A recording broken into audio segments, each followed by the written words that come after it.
Hey guys, welcome back to the channel. Good afternoon to every single one of you. How are you doing? I hope you're having a marvelous time. Whether you're at work, you're at home, anywhere around the world you're watching this video from, I want to say thank you so much, and I appreciate every single one of you. All the subscribers of the channel, thank you so much. If you're watching and you're not a subscriber, I invite you to subscribe to the channel, guys. And yesterday was a day of joy for all of us, for Nigerian Super Eagles, for all of the fans, for every single person that that is affiliated or has connection to Nigeria and the Nigerian Super Eagles. And of course, that one is past, and the coach and the boys look forward to the next game, which is going to take place in the next 4 days, effectively on Monday, and it's the same time, 6 p.m. like this Ivory Coast game. And that day, of course, is going to be another exciting day to look forward to. But there are a few updates, guys, coming out from the camp of Nigerian Super Eagles right at this moment. You know, and I'll just give them to you as they are still hot. So, firstly, the first update is about the coach, Mr. Peseiro.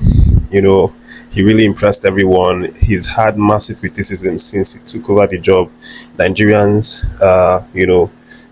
didn't really believe in him. We've not actually, been able to accept him fully because, he was a relatively unknown coach. We didn't really know much about him. So I understand why Nigerians did not really accept him because, we felt that he didn't really deserve the job.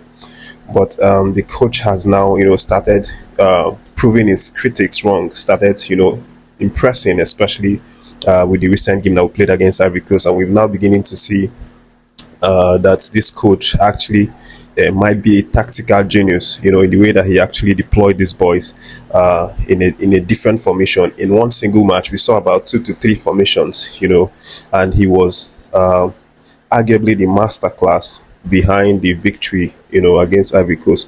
So he's in the news this morning, and I really enjoy what he said this morning, and it's the fact that he's now told the boys not to get you know get ahead of themselves. He told them not to celebrate, not to be joyful whatsoever, because they've not won anything, they've not achieved anything. They only won against Ivory Coast, which of course he said was a good thing, but that they should not get over themselves. That the next 4 days will be the day that we'll play our last game against Guinea-Bissau. So he's urging the boys not to celebrate. And what he told the boys from day one is that the target is actually winning the AFCON. And there's nothing less than that. Nothing less than that. That if they love him, if they respect him, that their target should be winning the AFCON.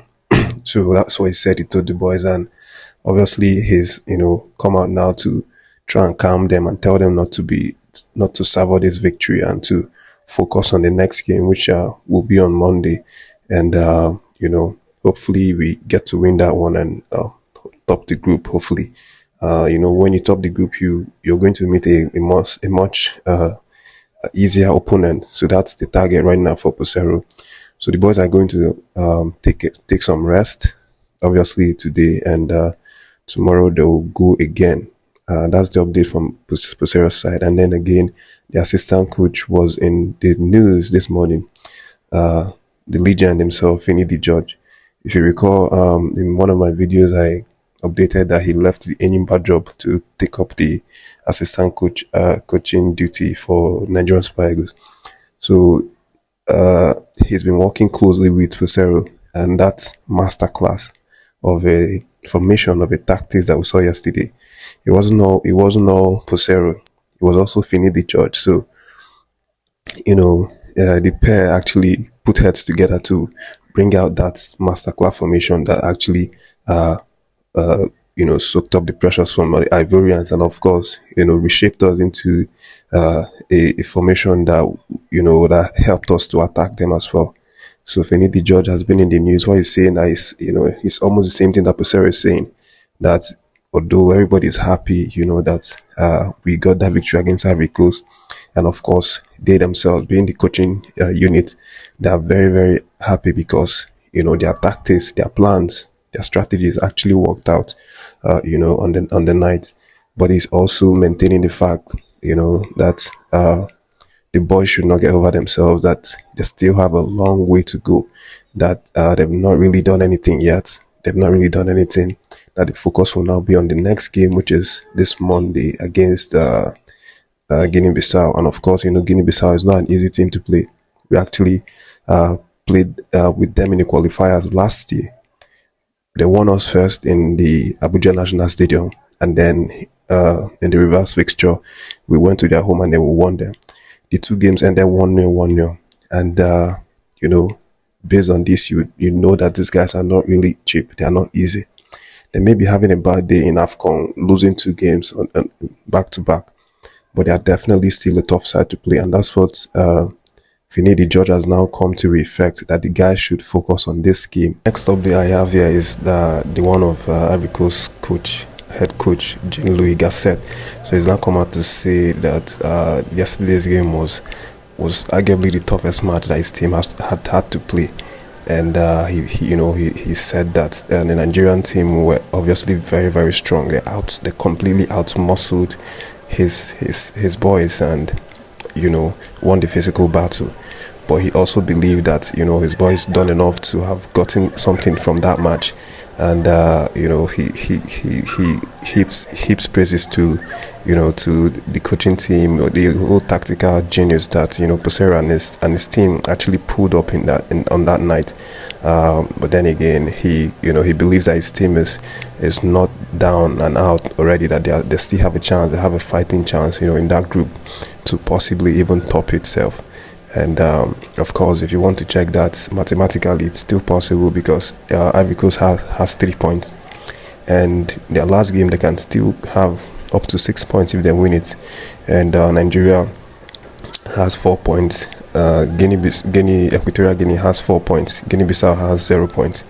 What this means is that the open spot for the first position is still very open, and nothing is concluded yet. It's going to go down. The fight is going down until the last game, the last match, and that's what the coach is reinstating, that his team are not down and out. They are still, very, very optimistic of topping that group.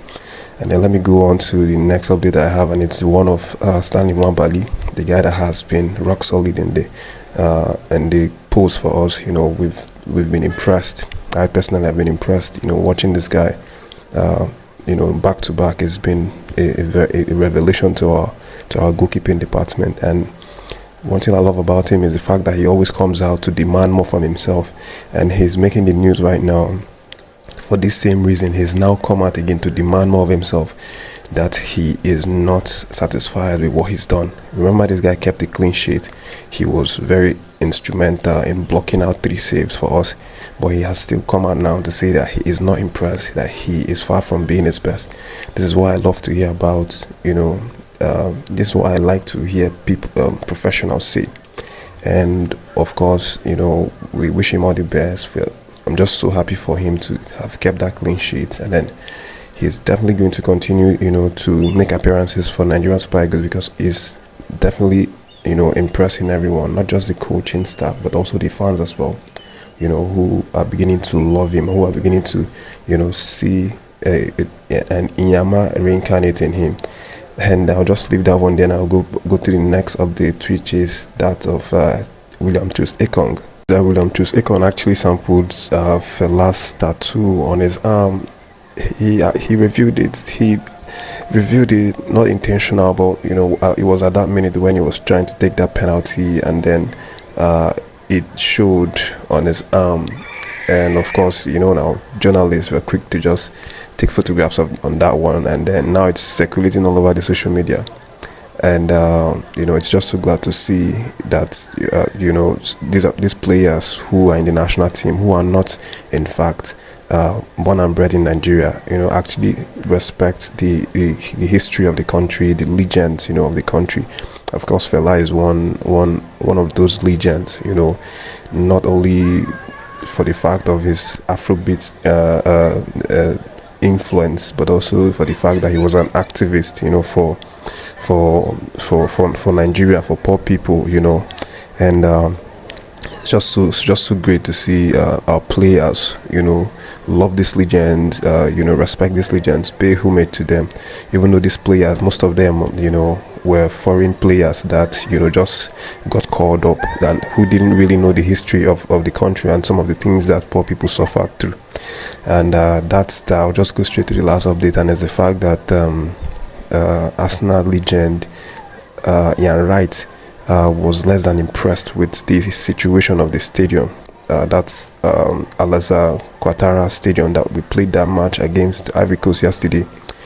He was in fact very disappointed, with the stadium, which he, went to Twitter to express it.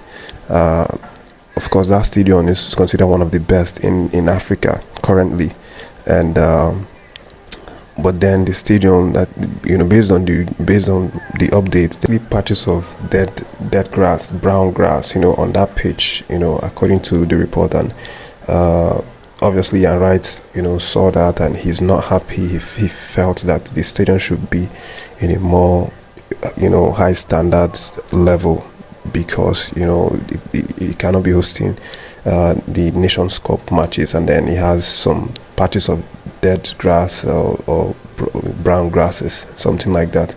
But that is not important. The most important thing is that we are playing in the stadium, and our boys are not being dampened by the situation. They're not being they're not having to perform less or having to underperform in these situations, and we're so glad that we got the victory against Ivory Coast, and then we're looking forward to the next game on Monday against Guinea-Bissau.